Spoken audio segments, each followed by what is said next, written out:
У ефірі «Новини Вітебської області» у студії Ганна Рустікова. Вітаю вас. Прадпрыемствы жыллёва-камунальнай гаспадаркі Вітебскай вобласці завышалі аб'ёмы па вывазу і абясшкоджанню адходаў у 1,5–2 разы. Гэта прывяло да незаконнага прыцягнення сродкаў з бюджэту. Камітэт дзяржкантролю вобласці правіў праверкі арганізацыі ЖКГ і выявіў шматлікія сістэматычныя парушэнні. Праблему разглядалі сёння на калегіі кантрольнага ведомства. Віктор Праліч з падрабязнасцямі.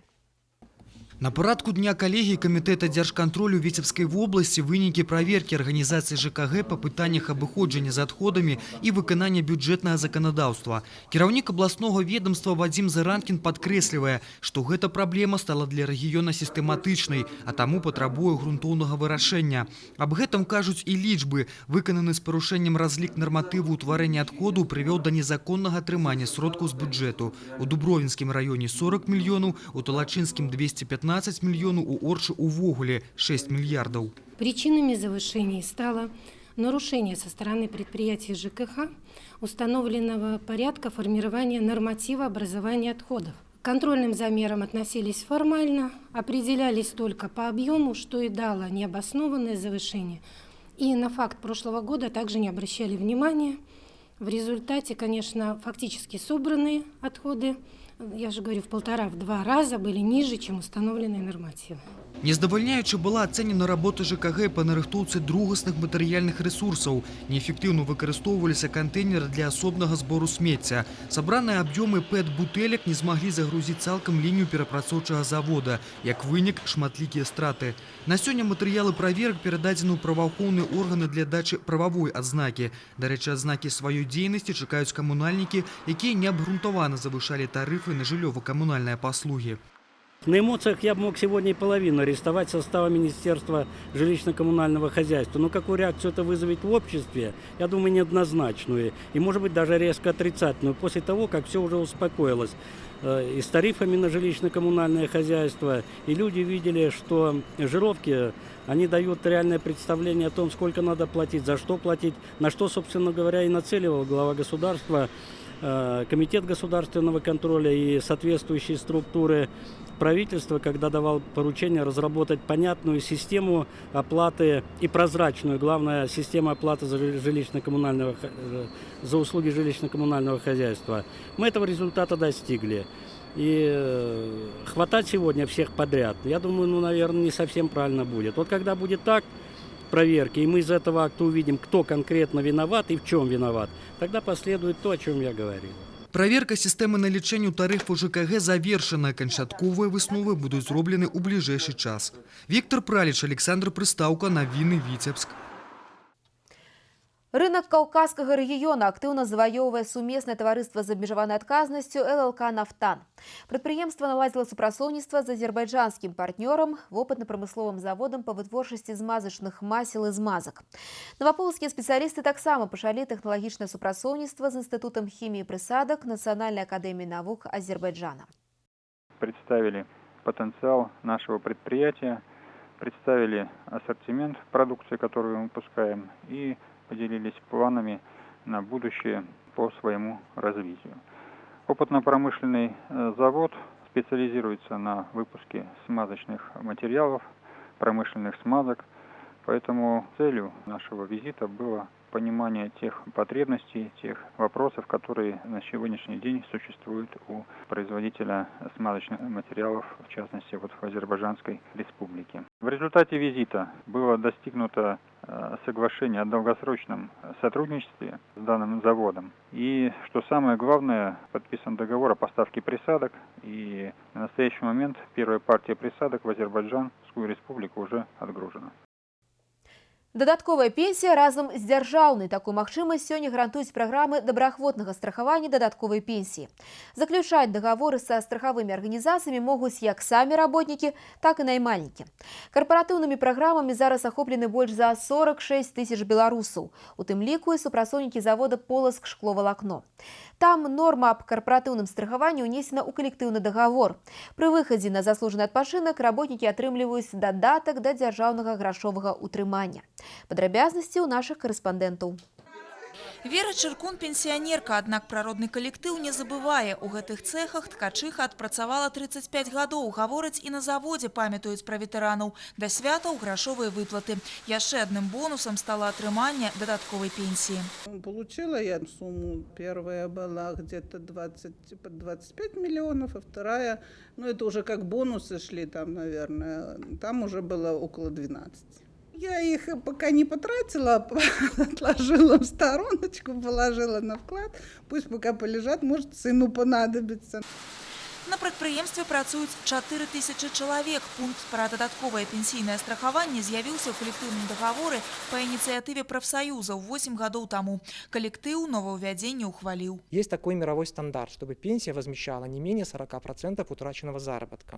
В принципе, наша государственная пенсионная система такой стандарт обеспечивает в среднем, но людям, конечно, хочется большего. И такую возможность им предоставляет дополнительное пенсионное страхование. Карпаратыўнае страхаванне дадатковай пенсіі – сусветная практыка. Дальнабачны кіраўнік разумее, гэта яшчэ адзін метад стымулявання работнікаў і спосаб утрымаць высокакваліфікаваныя кадры, а значыць быць упэўненым у заўтрашнім дні завода. У нас часто проводят аудиты иностранные компании, проводят нашу проверку как надежного поставщика, контрагента. И один из самых важных вопросов при этой проверке – как защищен коллектив. Если они видят, что у нас достаточно серьезный социальный пакет, они понимают, что это надежный партнер, что мы серьезно и надолго работаем на рынке. Гарантаваць работнікам большы пенсійны дастатак рэкамендуе указ прэзідэнта аб удасканаленні пенсійнага забеспячэння. Дзяржава стварыла цэлую сістэму падатковых ільгот і прэферэнцый. Так страхавыя ўзносы наймальнік плаціць не за кошт прыбытку. Крыніцай з'яўляецца сабекошт. Сёння карпаратыўныя пенсійныя праграмы ахопліваюць больш за 46 тысяч беларусаў. Паклапаціцца пра сваю будучыню можа кожны. Выплаты по договорам гарантируются не только средствами предприятия, страховой организации, но и государства. Также существует серьезная система защиты интересов страхователей в рамках инвестирования тех денег, которые платят клиенты страховой компании. Поскольку компания государственная, то размещает она свои деньги только в государственных банках. Калі работнік пойдзе з жыцця раней, чым надыдзе пенсійны ўзрост, яго сродкі ў спадчыну атрымаюць родныя.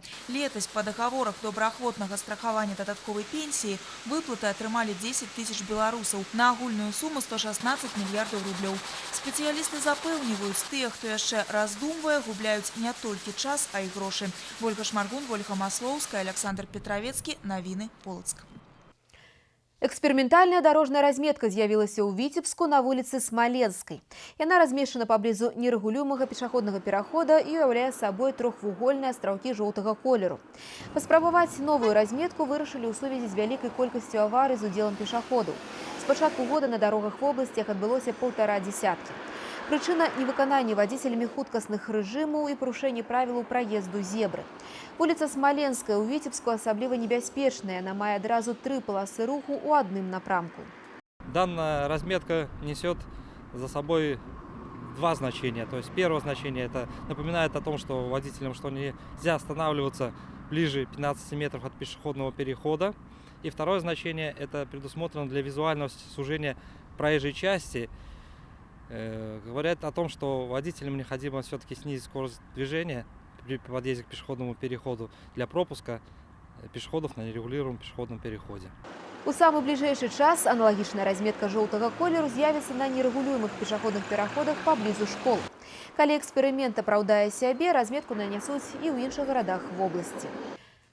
3 званні майстроў спорту Рэспублікі Беларусь атрымалі спартсмены Віцебскай вобласці на рэспубліканскім турніры па грэка-рымскай барацьбе памяці героя Савецкага Саюза Льва Даватара.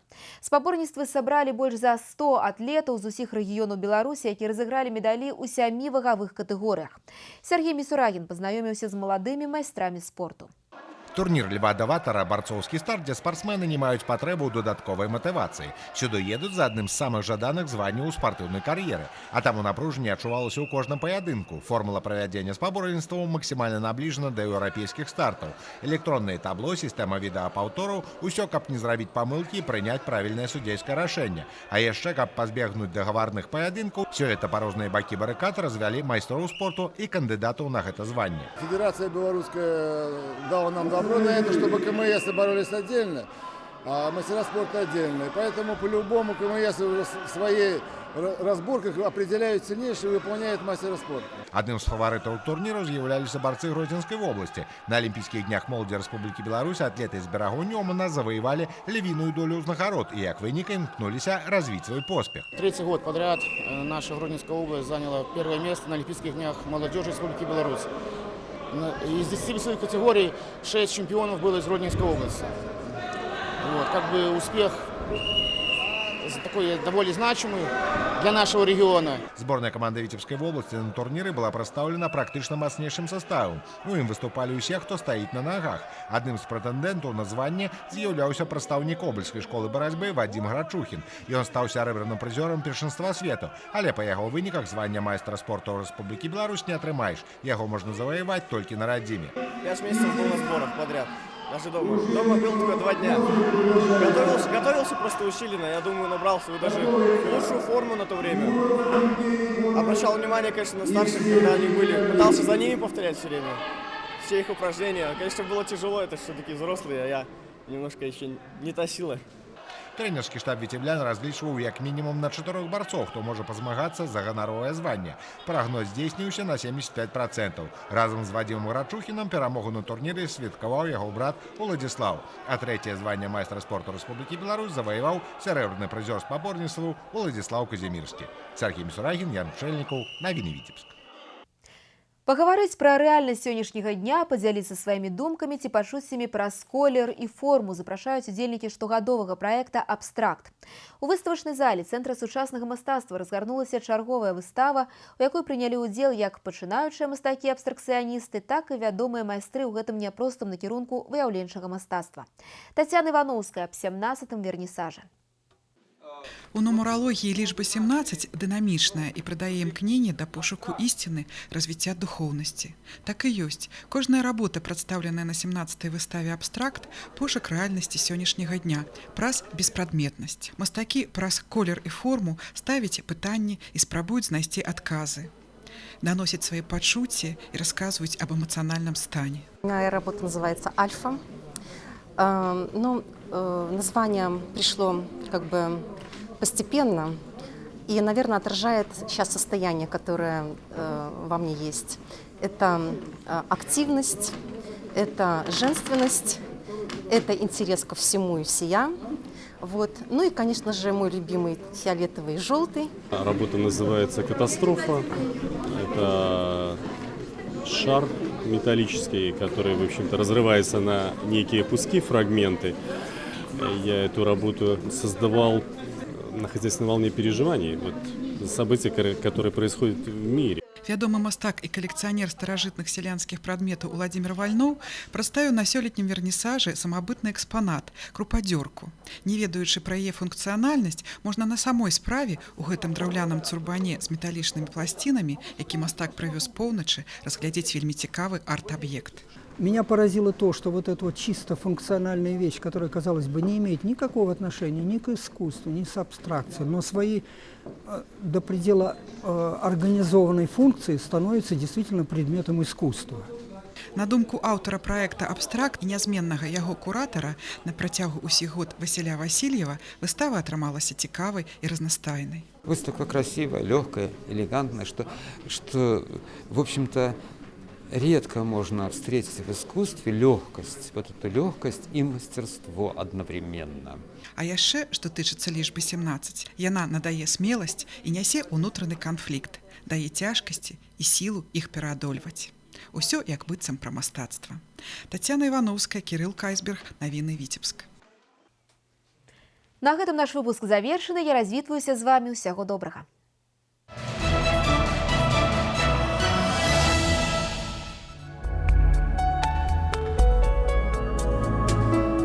Завтра по области воблачнае с праяснениями надвор'я, на большей части территории краткочасовые дожди. Магчымы мокрый снег, ветер паўднёва-заходні с переходом на паўночна-заходні 5-10, местами порывы до 20 метров за секунду. Температура поветра уначы 0+5, днем 6-10 градусов выше за 0. У Витебску краткочасовые дожди, магчымы мокрый снег, температура поветра уначы +2-4, днем 7-9 градусов тепла.